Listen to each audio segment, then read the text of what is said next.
Las amputaciones, fuera de lo que todo mundo pensamos y de lo fuerte que significa decir vamos a amputar, siguen siendo un tratamiento. Las amputaciones siguen salvando vidas, las amputaciones siguen mejorando la calidad de vida de los pacientes, pero es un tratamiento que nunca va a ser el tratamiento de primera elección de un paciente que llega con pie diabético.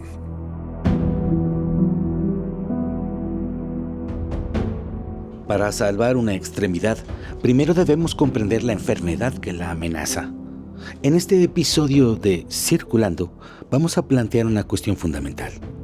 Si la causa principal de las amputaciones es la diabetes, ¿qué es realmente esta enfermedad? ¿De dónde proviene esta palabra que escuchamos todos los días, a menudo sin comprender su verdadero significado y sus profundos orígenes? ¿Cómo llegó este fenómeno cultural a convertirse en una catástrofe metabólica que afecta a toda la humanidad? Esta historia nos la cuenta el doctor Juan Francisco Flores Nazario, angiólogo y cirujano vascular, en un episodio más de Circulando.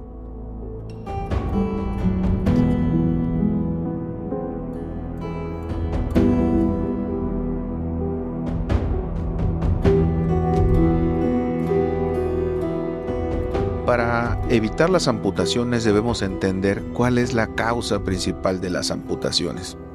La causa principal de las amputaciones hoy por hoy es la diabetes. ¿Pero qué es la diabetes? ¿Alguien sabe cuál es el significado de la palabra diabetes?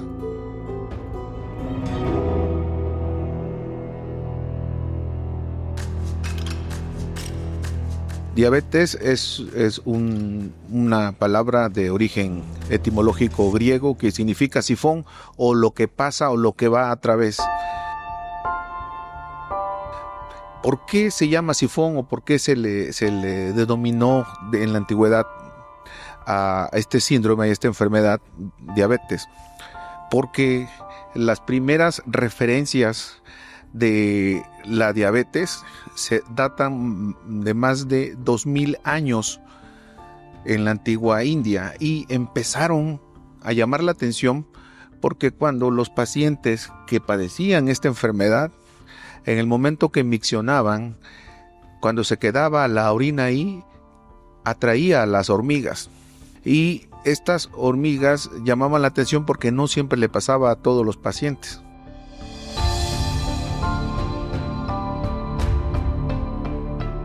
Después se empezó a describir esto como un exceso de orina. Posteriormente, en otras latitudes, como en China, empezaron a hablar de un exceso de sed.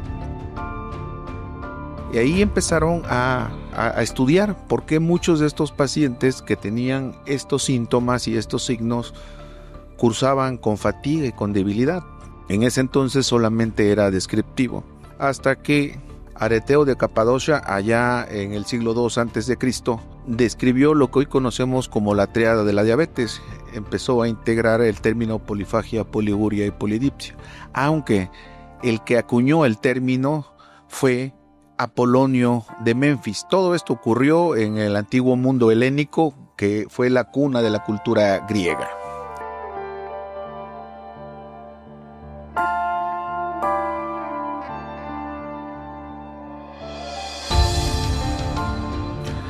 Durante muchos años, los estudiosos, los médicos de la antigüedad, como Galeno y otros, les llamó la atención el comportamiento de esta enfermedad en los pacientes que se presentaban en ese momento. Paracelso, ya prácticamente entrada la Edad Media, le dio una explicación y una orientación química. Acuérdense que la medicina en sus inicios tenía mucho de magia, tenía mucho de misticismo y tenía mucho relacionado con cosas divinas, ¿no? Fue Imhotep, que fue un consejero del faraón, fue arquitecto, fue sabio, fue médico, que es el creador del papiro de Ebers, quien le empezó a dar un carácter natural. Ojo, es algo tan básico decir que le dio un carácter natural al origen de las enfermedades, cuando muchas veces le achacaban a las enfermedades un origen divino. A partir de ahí empezó un andar a través de la historia y muchos estudiosos se fijaron cuál era el comportamiento de los pacientes con diabetes a lo largo de la historia. Pero no fue hasta que John Conrad, un cirujano, empezó a experimentar con perros, les empezó a hacer pancreatectomías y los perros, o sea, los pacientes caninos que estaban pancreatectomizados se comportaban como se comportaban los pacientes que padecían diabetes. Esto llamó la atención porque aquí se dilucidó que el origen de la diabetes tenía que ver con el páncreas. Y no fue hasta más o menos en 1869 que Paul Langerhans, que era un biólogo, era un médico científico, que descubrió que en el páncreas había unas células que le llamó los islotes de Langerhans, y que supuso que ahí era donde se generaba la sustancia que era la que se encargaba de controlar la glucosa o la hiperglicemia. Ahí ya empezó a tener un carácter más científico, un carácter más técnico, pero no fue hasta 1921 que Frederick Banting y John Best en Canadá lograron aislar la insulina, igual de páncreas, de modelos experimentales de perritos. Hubo una experimentación hasta que lograron aislar la insulina. Una vez que aislaron la insulina, empezaron a hacer preparados y los empezaron a aplicar en los pacientes que tenían la insulina tipo 1. Ojo, hasta este entonces no se conocía mucho, aunque en el siglo XVIII, cuando entra la era de la taxonomía y de las clasificaciones, empezaron también a clasificar que todos los tipos de diabetes, que mejor dicho, que todos los pacientes que presentaban diabetes no eran iguales todos, y empezaron a clasificar la diabetes insípida, la diabetes mellitus, la diabetes mellitus tipo 1, la diabetes mellitus del embarazo, y muchos de los tipos de diabetes se clasificaron en ese entonces, pero todavía no se conocía, y no fue hasta mediados del siglo XX que se empezó a conocer más y se empezaron a aislar preparados de origen bovino y de origen porcino. Todavía por ahí me tocó estudiar cuando iba a la universidad que muchos de estos preparados que se utilizaban para el control de la diabetes era la insulina que tenía un origen porcino y bovino. Hasta después de que Watson y Crick comprobaron su teoría de la doble hélice y comprobaron y lograron descifrar el genoma humano, se pudo hacer una molécula bioidéntica a la insulina humana, pero ya con ingeniería genética.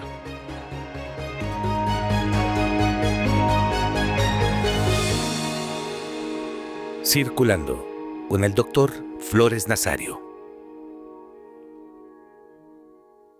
Es importante mencionar hasta aquí por qué estamos hablando de la diabetes y cómo se ha venido comportando a lo largo de la historia, algo que empezó con unas prácticas o con unos hábitos de poliuria, polifagia, polidipsia, llegó a ser una de los problemas más importantes que afectan en la actualidad al mundo de hoy.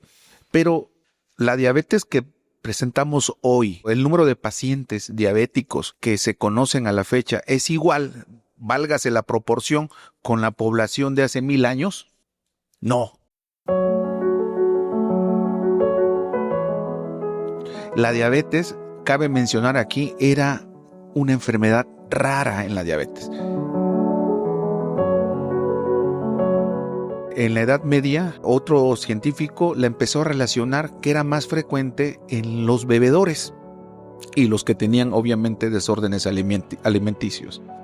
El problema es que en la actualidad la diabetes es una de las enfermedades metabólicas más frecuentes en el mundo, siempre tomando la proporción debida a la población actual. ¿Por qué? Porque hace 1000 años la población general del mundo obviamente era mucho menor que la que tenemos hoy en día.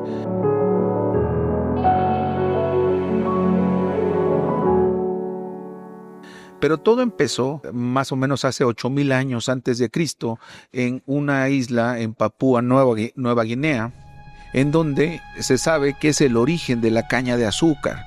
Ahí los aborígenes de Nueva Guinea empezaron a mascar la caña de azúcar y les llamó la atención porque tenía un sabor muy agradable, un sabor muy dulce. Y se empezó a hacer popular el consumo de esta caña, pero no fue hasta 500 años antes de Cristo cuando de la isla de Nueva Guinea llegó a la India este cultivo. Este cultivo se empezó a popularizar una vez que se empezaron a conocer las propiedades y una vez que se logró aislar de manera perfecta el componente principal, el sustrato principal de la caña de azúcar. Y todo empezó en el momento que se logró cristalizar el azúcar. En el momento que se logra cristalizar el azúcar, se puede manipular, se puede conservar y se puede transportar de manera más fácil. Eso hizo que la caña de azúcar y el azúcar viajara hasta Persia. Persia en aquel entonces fue conquistado por los musulmanes y, como pueden recordar ustedes, los musulmanes posteriormente conquistaron gran parte de Europa, principalmente España en la península ibérica. De hecho, muchos de los vocablos que nosotros utilizamos, más de 3,000 vocablos, tienen un origen árabe, como almada, albahaca, azúcar, son vocablos de origen árabe, y este vocablo fue acuñado y se hizo popular sobre todo en Europa a partir de que llegaron los musulmanes y empezaron las famosas guerras de moros con cristianos. En este momento, aunque se hizo más popular, todavía el azúcar era un producto exclusivo de las élites, es decir, era un producto que no cualquiera podía tener al alcance ni podía consumir. Solamente ciertos estratos sociales podían disfrutar de lo dulce, del sabor del azúcar. Así pasaron muchos años. Sin embargo, el azúcar fue tomando valor y fue tomando importancia. ¿Por qué? Porque como era escaso, tenía un valor muy preciado, y muchos dicen que te valía su precio en oro. 1 kilo de azúcar valía 1 kilo de oro. Génova y Venecia fueron sin duda muchos de las ciudades-estado en la antigua Italia que tuvieron su auge en la Edad Media, y el azúcar fue así un motor comercial que llegó a financiar grandes imperios de la época. Muchos de estos imperios fueron financiados después de cultivar el azúcar y empezarle a encontrar un interés monetario y económico. Había un problema: el azúcar crece en climas cálidos, en climas costeros, en climas tropicales, y Europa es un clima de templado a frío, entonces era difícil cultivarlo en ese momento. Pero no contaban con la astucia de Cristóbal Colón, que en su segundo viaje tuvo la idea de traer en sus carabelas la famosa caña de azúcar que empezaron a cultivar en la isla La Española, hoy territorio de Haití y de República Dominicana. El azúcar en ese momento fue también la razón por la cual se desencadenó una de las tragedias humanas más detestables de la humanidad, que fue la esclavitud. Empezaron a traer mano de obra del continente africano para que fueran explotados en estas latitudes, y se crearon los famosos campos de algodón, los campos de azúcar, las fincas de café. Empezaron a hacer una producción masiva, pero sin duda el azúcar era el motor principal de estas economías. Y se sabe también que es ahí donde empieza el pequeño capitalismo, el pequeño mercado, el modelo de gobierno del capitalismo.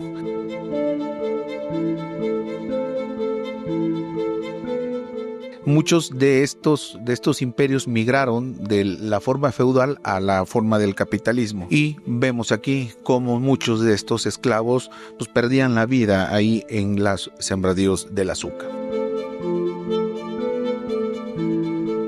El azúcar tiene varias propiedades. Sin duda es un alimento rico en energía, es barato, es fácil de conservar, es fácil de combinar, es fácil de manejar, de almacenar y de transportar.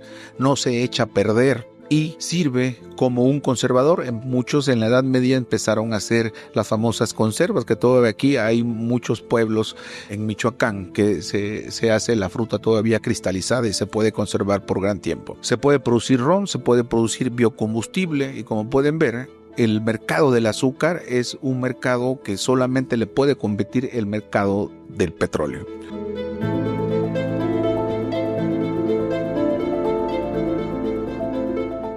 El azúcar empezó poco a poco a integrarse así a la vida y a la alimentación de la mayoría de las sociedades occidentales, pero no fue hasta la Segunda Guerra Mundial donde se le encontró su utilidad. Empezaron esas famosas barras de energía que hoy conocemos y que te pueden quitar el hambre en un momento de emergencia, pues fueron inventadas en la Segunda Guerra Mundial para poder alimentar a las tropas que estaban en el campo de batalla. Era fácil, se conservaba, daba energía y no necesita refrigerar. Pero poco a poco, después de la Segunda Guerra Mundial, en la posguerra, se fueron amasando fortunas porque hubo un superávit de producción de la caña de azúcar y algo se tenía que hacer con eso. Y lo mismo pasa con las drogas. Aquí la cuestión es que se creó una sociedad basada en el consumo de carbohidratos, principalmente azúcares, logrando determinar muchas de estas industrias, muchas de estas empresas, el estilo de vida de grandes sociedades. El poder económico es aplastante de estas industrias y ha logrado comprar conciencias y sobornar gobiernos, ¿no?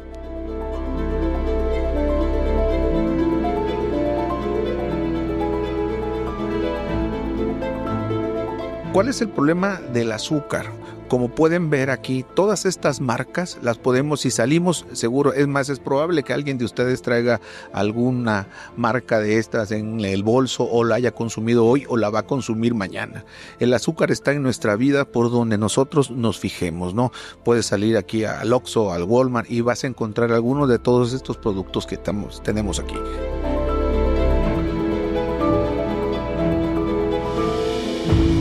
Circulando con el doctor Flores Nazario. En el 2016, el New York Times desenmascaró un mito. A nosotros, de hecho, cuando yo estaba en la universidad, se nos hizo creer que el culpable de todas las enfermedades cardiovasculares era el colesterol y las grasas polisaturadas, y no se le dio el peso importante que el azúcar tenía en esta génesis de las enfermedades. Es así como empezaron a salir artículos en diferentes periódicos y en diferentes revistas y le echaron la culpa al colesterol. Pero fue en el 2016 que sacó un artículo también en el New York Times y dijo que todos esos resultados habían estado truqueados y habían sido falseados por el interés de la industria dedicada a vender azúcar. El azúcar es todo un sistema, toda una cadena de producción, toda una industria, todas unas fuentes de trabajo y obviamente tienen un poder muy importante y esto ha llegado a cambiar el estilo de vida de nosotros. Pero ¿por qué el azúcar? ¿Por qué no otro tipo? ¿Por qué no la harina de trigo, la harina de maíz? ¿Por qué? Porque según la Universidad de Stanford, el azúcar es 8 veces más adictivo que la cocaína. El azúcar tiene un mecanismo de compensación inmediata.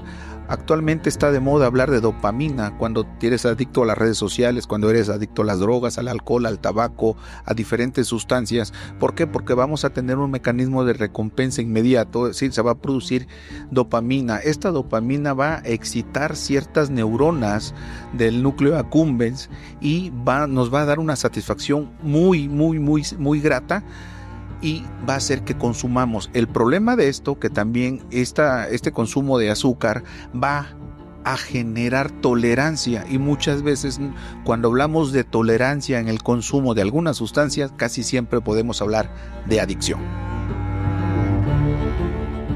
Es así como nosotros, estando en un mundo en el 2025, tenemos un problema muy fuerte cuando vemos las estadísticas de los pacientes que padecen diabetes. Estos pacientes que padecen diabetes prácticamente se dice que actualmente es la segunda causa de muerte, la diabetes, solamente detrás de las enfermedades cardiovasculares. Y aquí quiero hacer un análisis, porque muchas de las enfermedades cardiovasculares tienen su origen en la diabetes. Es decir, muchos de los pacientes que hoy se infartan, que tienen un EBC, que tienen una trombosis, antes de tener ese problema fueron diabéticos. Y muchos de estos problemas no se explican sin que estos pacientes sean diabéticos. Es importante mencionar también que el mundo, la industria, la economía basada en el azúcar tiene un comportamiento determinante en muchas economías del país, en muchas regiones. Y no quiero dejar pasar que en 1994 fue un hito en nuestra región con el Tratado de Libre Comercio que se firmó con Estados Unidos, América y Canadá, México, Estados Unidos y Canadá. Esto cambió la forma de comer de nosotros. Yo recuerdo que cuando era niño yo probé mi primera hamburguesa a los 14 años porque en el pueblo no había hamburguesas. Hoy mis hijos a los 2 años ya estaban con su cajita feliz. Esto es dramático porque se empezó a consumir y a tener unos alimentos que no estaban acostumbrados no estaban incorporados a nuestra dieta, y que esto ha generado un cambio adverso desde el punto de vista metabólico. Es terrible ver que la zona donde más se consume Coca-Cola en el mundo es la zona Lacandona de Chiapas, allá por San Cristóbal de las Casas.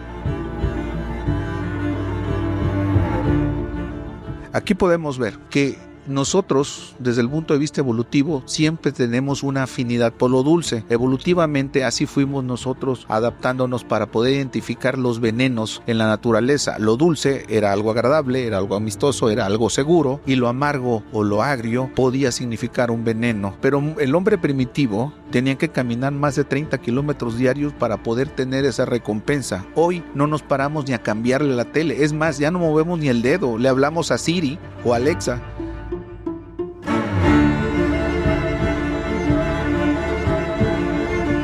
O sea, ese cambio en el estilo de vida, ese cambio en la falta de actividad física ha logrado tener consecuencias terribles en la salud de nosotros, ¿no? Hemos tenido, por lo tanto, una transición acelerada. Es decir, en un tiempo muy corto de nuestra vida como seres humanos, nos hemos acostumbrado a consumir grandes cantidades de azúcar, de la cual nosotros no teníamos nuestra genética preparada para ese consumo. El azúcar no tiene más de 500 años que llegó a México o a América.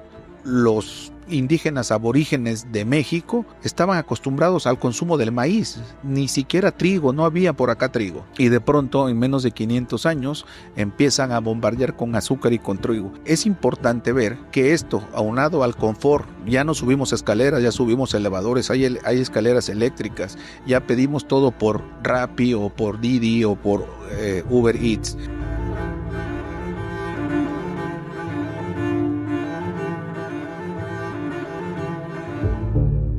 El estrés de muchas ciudades asociado al estilo de vida, con una dieta rica en carbohidratos, obviamente también aumenta el riesgo del síndrome metabólico. Pero aquí quiero hacer un hincapié.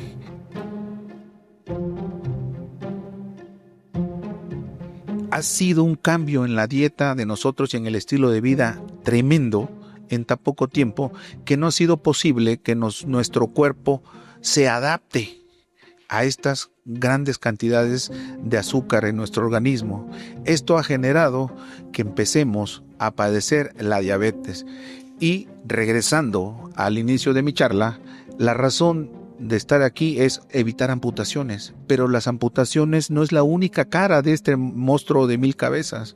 Hay otras complicaciones asociadas a la diabetes que también debemos evitar, como la nefropatía, la neuropatía, los problemas de retinopatía y todo ese deterioro que lleva al paciente diabético a tener complicaciones. Pero, ojo, el enemigo no nada más está en el pie, está en el resto de la diabetes, en el resto del consumo de azúcar. Muchas gracias.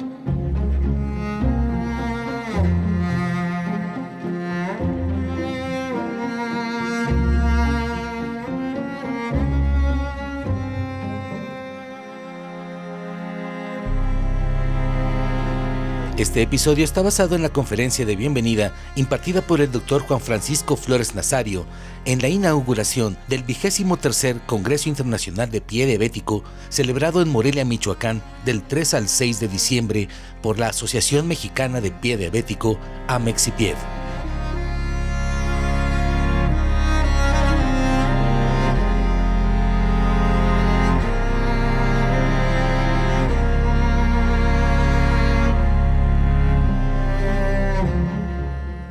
Circulando, una iniciativa del Centro de Atención Avanzada en Angiología, Dr. Flores Nazario.